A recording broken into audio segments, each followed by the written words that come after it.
Hai hai hai, Assalamualaikum warahmatullahi wabarakatuh.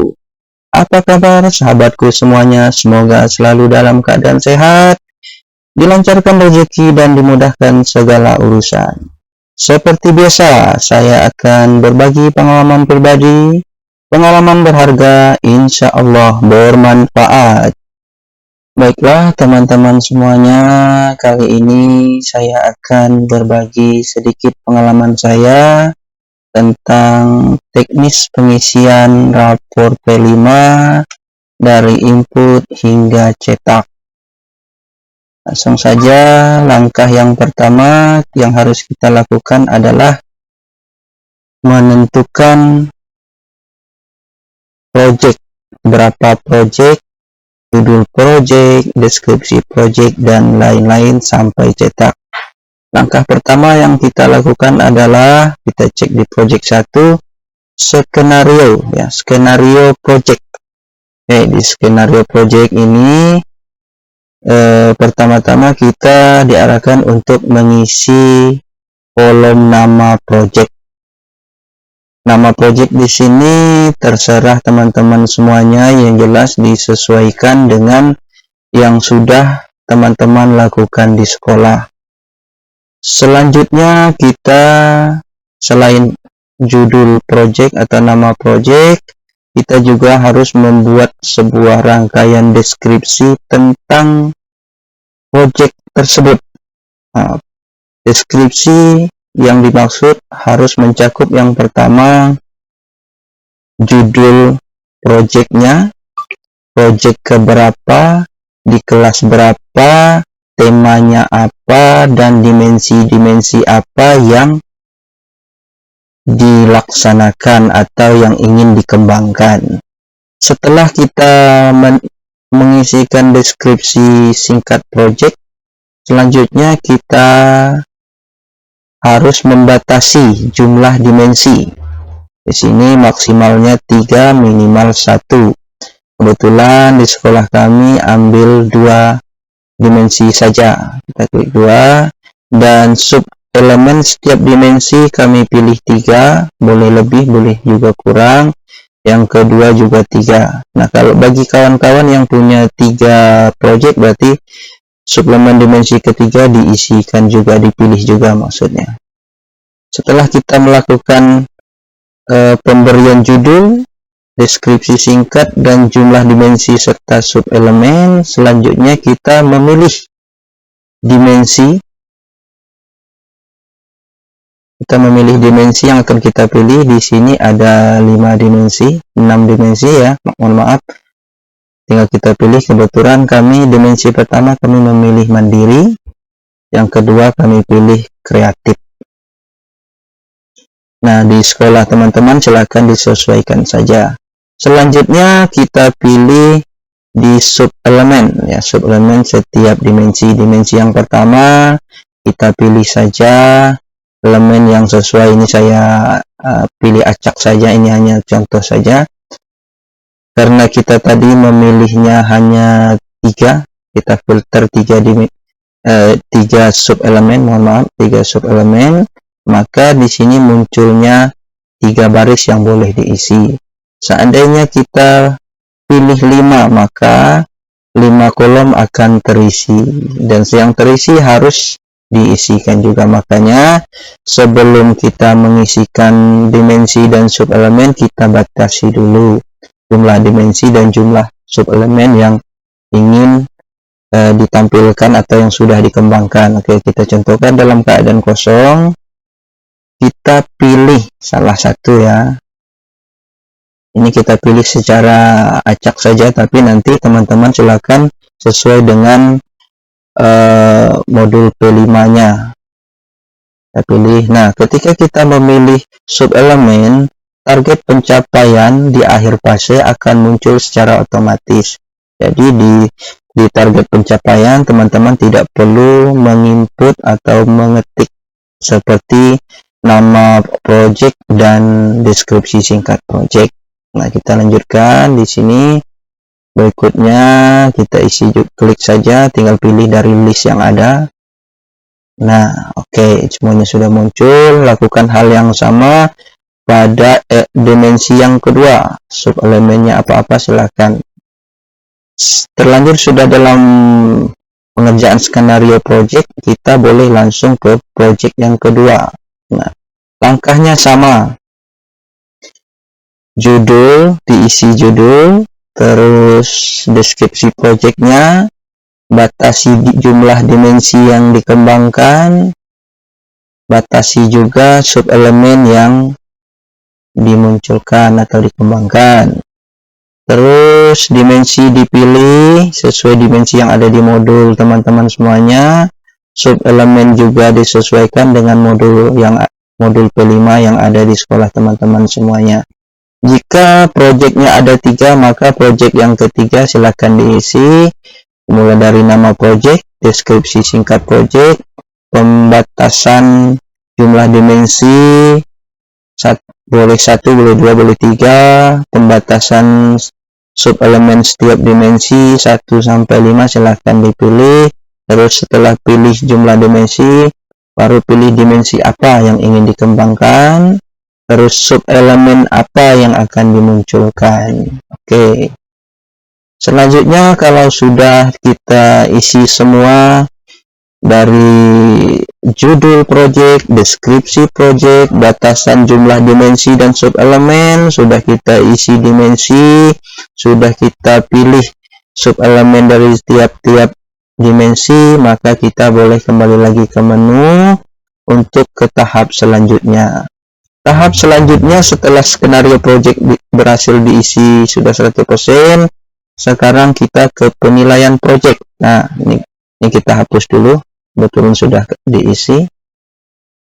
Nah, kita kosongkan saja dulu biar teman-teman bisa melihat dari awalnya seperti apa. Oke, di sini sengaja kami kosongkan biar tidak dimunculkan nama nanti, karena nama tersebut sudah ada di aplikasi teman-teman semuanya.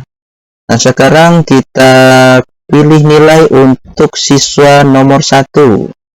Katakanlah pencapaiannya itu BSH. Nah, di sini tinggal klik saja maka akan terchecklist. Nah, di sini ada pilihan MB, ada SB, ada BSA dan SAB. MB itu keterangannya adalah mulai berkembang, SB sudah sedang berkembang, BSH berkembang sesuai harapan, dan SAB sangat berkembang. Nah, nanti ini silakan diisi menyesuaikan hasil capaian penilaian yang sudah dilakukan, karena project P5-nya pasti sudah dilaksanakan dan sudah dinilai, maka tinggal kita memindahkan nilai tersebut ke aplikasi rapor P5 ini. Nah, setelah sub elemen 1 selesai diisi, dicentang, dinilai, pindah lagi ke sub elemen berikutnya.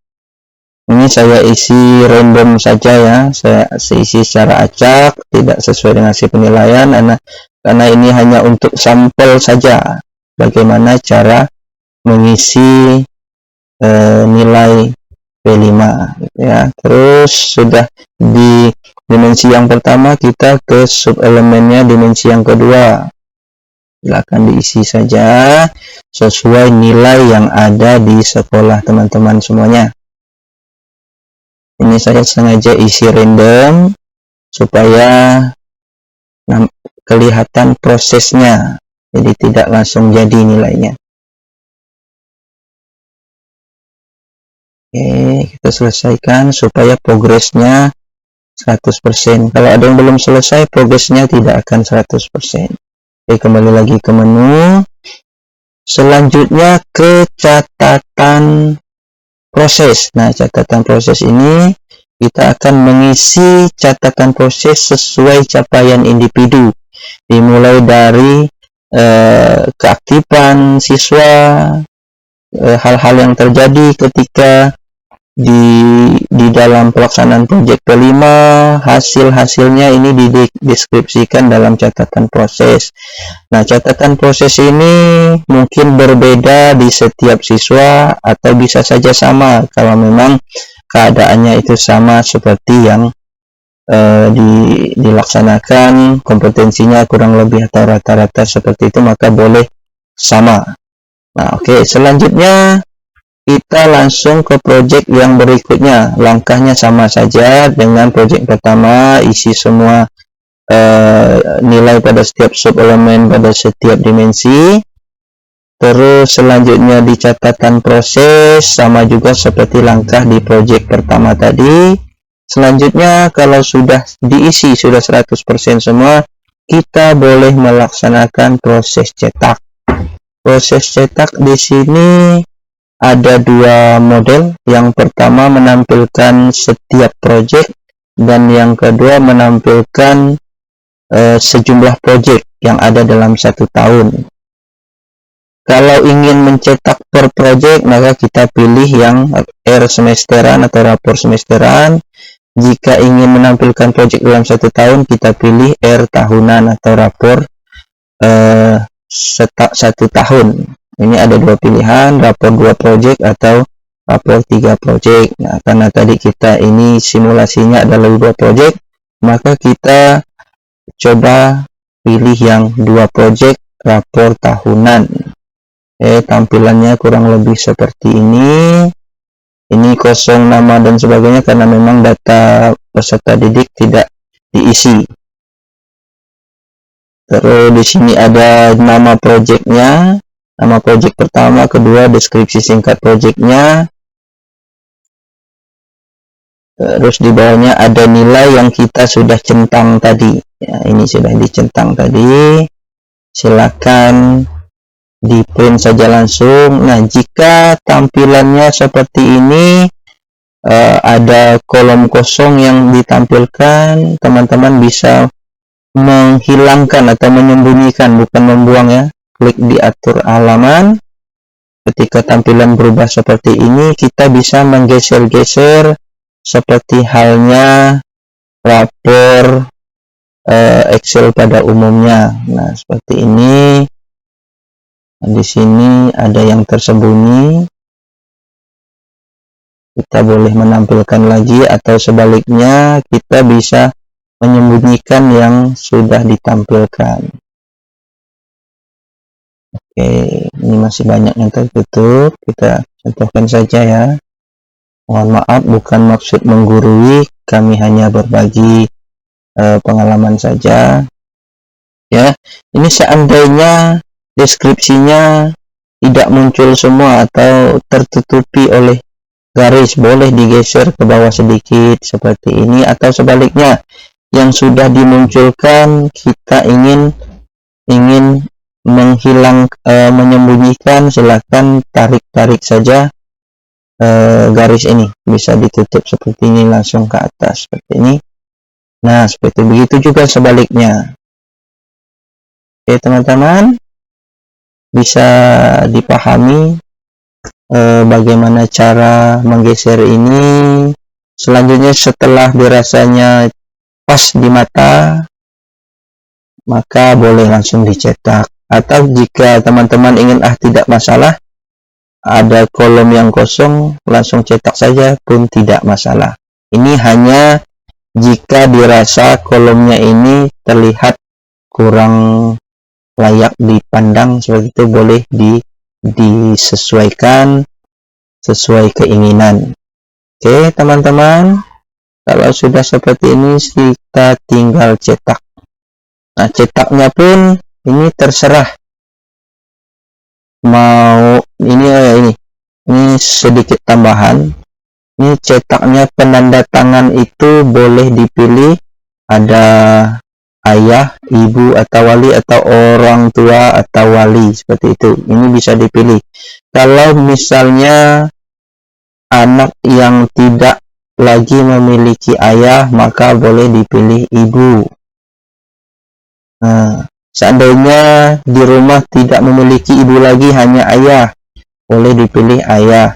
Kalau seandainya dua-duanya tidak ada, silakan pilih wali atau pakai yang umum saja, orang tua atau wali, boleh. Oke, kalau sudah seperti itu, silakan dicetak langsung. Oke teman-teman, sudah selesai apa yang akan kita lakukan untuk mencetak rapor P5 dari mulai input judul, input deskripsi, input skenario penilaian proyek, catatan proses sampai cetak. Oke teman-teman, sampai di sini dulu videonya. Semoga ini bisa memberikan manfaat kepada teman-teman semuanya. Silakan dukung kami dengan subscribe, like, comment, and share. Wassalamualaikum warahmatullahi wabarakatuh.